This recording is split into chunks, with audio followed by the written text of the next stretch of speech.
అంటే సునీతమ్మ గారు ఏమైనా ఎక్స్పెక్ట్ చేస్తున్నారంటే ఆమె చెప్పినట్టు చేతుల్లో ఆమెకే పేపర్ పెన్ ఇచ్చి సిబిఐ అవతారాన్ని ఆమె చేయాలి. మీరు సిబిఐనే తప్పులు పడుతుందన్నారు. సిబిఐనే కాదు, సుప్రీంకోర్టు కూడా తప్పులు పట్టింది ఆమె. మీరు ఒకసారి స్టేట్మెంట్ చూస్తే సిబిఐతో పాటు సుప్రీంకోర్టు కూడా ఆమె తప్పులు పట్టింది. ఇప్పుడు ఎంక్వైరీ చేసేటువంటి అధికారం ఆమెకే ఇవ్వాలా, తర్వాత జడ్జిమెంట్ ఇచ్చేటువంటి అధికారం కూడా ఆమెకే ఇస్తే తప్పితే ఆమెకు సాటిస్ఫై అయ్యేటువంటి పరిస్థితి కనపడంలా. బహుశా ఆమె ఎక్స్పెక్ట్ ఏం చేస్తుందంటే ఆమె చెప్పినటువంటి వర్షన్ అందరూ ఎండార్స్ చేయాలా, ఆమె పాత్రను ఎవరు అనుమానించకూడదు, ఆ తర్వాత వేరే వాళ్ళని అందరినీ పక్కన పెట్టాలా, ఆమె ఒకరిని టార్గెట్ చేసుకుంటే వాళ్ళ శిక్ష పడాలనేటువంటి ఆలోచన స్పష్టంగా కనపడుతుంది కదా. ఇప్పుడు క్లియర్గా దస్తగిరి స్టేట్మెంట్లో దిస్ ఈస్ దస్తగిరి స్టేట్మెంట్. ఏదో డాక్యుమెంట్ పోయినా అంటున్నారు. ఎవరి డాక్యుమెంట్లు, ఎవరికి సంబంధం డాక్యుమెంట్లు? ఎక్కడన్నా మీకు వివేకానంద రెడ్డి గారికి, అవినాష్ రెడ్డి గారికి, జగన్మోహన్ రెడ్డి ఎక్కడన్నా ఆస్తి తగరారు ఉందా డాక్యుమెంట్ పోయేదానికి, ఆ డాక్యుమెంట్ దొంగతనం చేసేదానికి? డాక్యుమెంట్ల కోసం వెతికినాము, డాక్యుమెంట్ తీసుకున్నాము డాక్యుమెంట్లు అని చెప్పి దస్తగిరి రాశాడు కదా.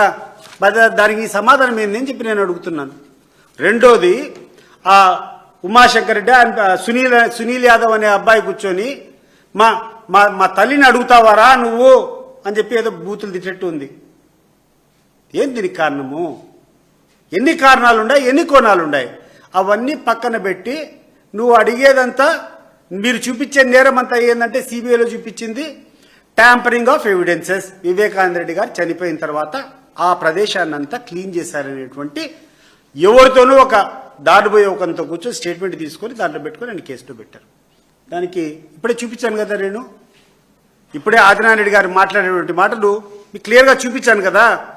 మీ మామ శివప్రకాష్ రెడ్డి, ఎవరైతే మీ భర్త వాళ్ళ అన్నున్నాడో శివప్రకాష్ రెడ్డి స్వయంగా ఆదినారాయణ రెడ్డితో చెప్పాడంట. ఏమని? మా బావకు సిగరెట్లు ఎక్కువ తాగుతున్నాడు, ఆయనకు స్టంట్ వేశారు, ఎవరు చెప్పినా వినకుండా సిగరెట్లు ఎక్కువ తాగడం వల్ల బ్లడ్ వామిటింగ్ అయినా హార్ట్ అటాక్ వచ్చిందని చెప్పి మీ అన్న చెప్పాడు. మీరు ప్రాపగేషన్ కదా, అది సరిపోదా నీకు సాక్ష్యము? దాంట్లో సంబంధం లేదని. ఆ తర్వాత అవినాష్ రెడ్డి గారికి టికెట్ ఆల్రెడీ వచ్చింది, టికెట్ ఆల్రెడీ అనౌన్స్ చేశాడు. ఆ విషయం ప్రజలకందరికీ తెలుసు, నీకు తెలుసు, నాకు తెలుసు. నీ నోటితో నువ్వే ఒప్పుకుంటున్నావు. ఒప్పుకున్న తర్వాత వైరం అనేది ఏముంది? ఆయనకు కావాల్సినటువంటి రాజకీయ లక్ష్యం చేరిపోయినప్పుడు, టికెట్ ఆయనకు జగన్మోహన్ రెడ్డి ఇచ్చినప్పుడు, ఇంకా where is the question of enmity between Vivekananda Reddy and Avinash Reddy? అయిపోయింది కదా, ఇష్యూ ఈజ్ క్లోజ్డ్. టికెట్ కోసం ఇద్దరు ఆరాటపడుతున్నారు. ఎస్, వాస్తవమే. వివేకానంద రెడ్డి గారు కూడా ఆశించినాడు, లేకుంటే వివేకానంద రెడ్డి అన్ని దశల్లో కూడా అవినాష్ రెడ్డికి పార్లమెంట్ టికెట్ ఇవ్వకుండా అడ్డుపడినటువంటి విషయం వాస్తవమే. కానీ దాన్ని పెడచోని పెట్టి అవినాష్ రెడ్డి అయితేనే బాగుంటుందని జగన్మోహన్ రెడ్డి గారు నిర్ణయం తీసుకున్నారు.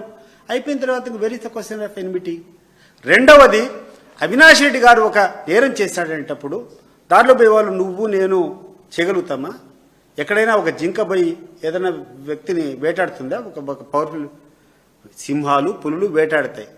జనంలో కూడా హత్యలు చేసేది, హత్య చరిత్ర ఉండేటువంటి వ్యక్తులే హత్యలు కానీ నేరాలు కానీ చేయగలుగుతారు.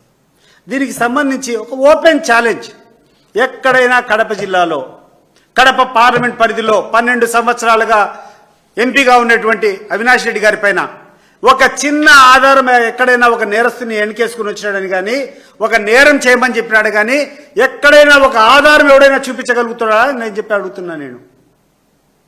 ఎంత ఘోరం ఇది, ఎంత అన్యాయం ఇది! ఎన్ని ఆ అబ్బాయి వయసు, చిన్న వయసు అతనిది. Most probably you should be 37-38 years.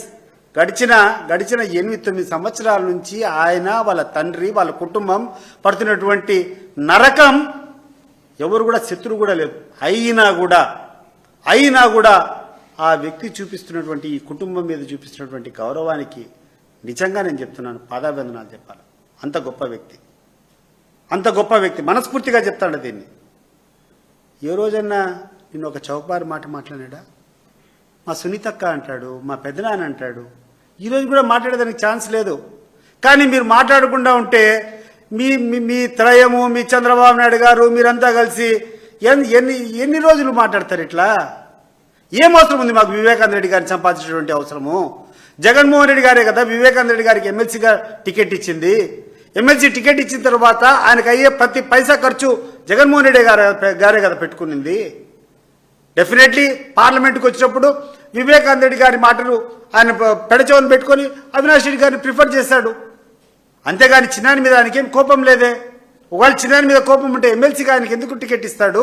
ఎందుకు ప్రతి పైసా ఆయన్నే కూర్చొని ఖర్చు పెడతాడు? ఇవన్నీ అర్థం చేసుకోకుండా చంద్రబాబు నాయుడు గారి చేతిలో, లోకేష్ గారి చేతిలో పావులుగా మారి మీరు చేసేటువంటి నీచ రాజకీయ చర్యలకు మీరు మానుకోకుంటే ప్రజల హృదయాల్లో మీరు చాలా చాలా చెడ్డవారవుతారు.